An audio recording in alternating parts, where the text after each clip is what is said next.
The Conservatives have maintained their control of Wandsworth, Westminster and Kensington. Hillingdon, another council that had been in Labour's sights, stayed blue. Jeremy Corbyn's party had hoped to make gains in a number of key areas within London, on the back of outrage at the government's mishandling of the Grenfell Tower tragedy, Brexit and the housing crisis, but although the party picked up some individual seats, all of the London councils considered the crown jewels have failed to turn red, despite major campaigns to unseat representatives of the ruling party. Read more. Locals were meant to bruise me, but Corbyn's the one with a bloody nose. Voters in Barnet, which has a high Jewish population, may have been put off by the repeated claims of anti-Semitism going unchallenged within Labour. It's not all good news for Theresa May, however, with the Liberal Democrats regaining control of Richmond-upon-Thames for the first time in 8 years. The Conservatives, who began the night with 39 seats, were reduced to 7 councillors. The Lib Dems also maintained their control of South London Council Sutton. Outside of London, Tories have also won Basildon in Essex, which was previously under no overall control, thanks to a decline in the UKIP vote. They also held on in Swindon, despite it being home to another major Labour campaign. Read more. UKIP spokesman compares party to Black Death. Positively, Labour has gained Plymouth, predominantly thanks to the collapse of the UKIP vote, and became the largest party in Trafford, while the Conservatives took Peterborough and Redditch. And the Tories became the biggest political party in Walsall, where it took a total of 30 seats, while Labour lost 2 to be left with 26. Pendle has also come under Tory control, after the party reinstated a councillor who had been suspended for making racist comments, but lost South Cambridgeshire to the Lib Dems in a surprise result. What is the total so far? However, across the country, the Tories are actually down net 5 seats, with a total of 1,256, while Labour has gained 60 seats, taking their total to 1,868 so far. Lib Dems fared well, securing a further 46 council seats, taking the total number of councillors to 447. Meanwhile, UKIP were the biggest losers, shedding 120 seats to leave the right-wing party with just 3. London local election results, Barking.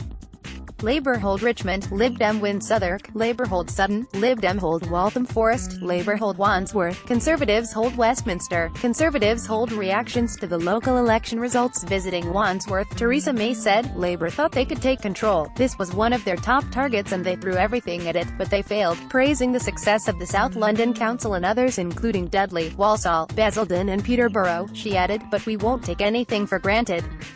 We will continue to work hard for local people and we will build on this success for the future. Liberal Democrat leader Vince Cable hailed his party's success, thanking the outstanding efforts of our members. He added, these results show a return to three-party politics and a strong future for the Liberal Democrats. We stand as the only party fighting for an exit from Brexit, and are making gains against both a Conservative Party driven by their right wing, and a left-wing Labour Party absorbed by Corbyn's stated economic vision.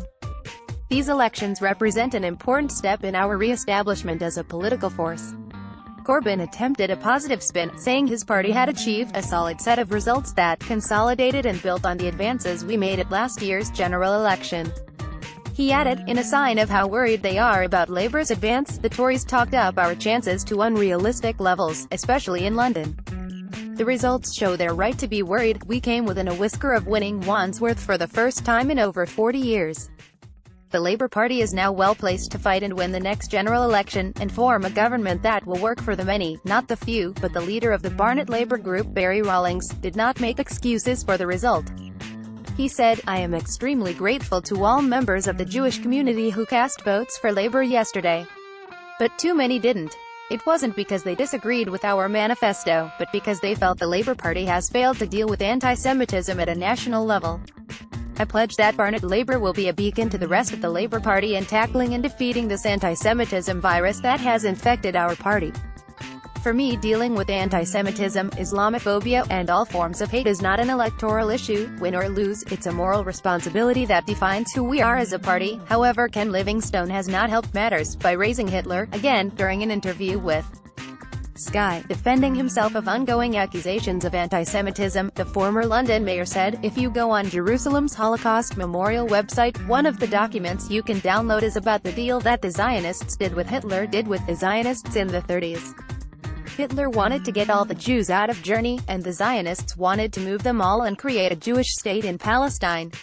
They collaborated. They didn't like each other, but they collaborated together to do that.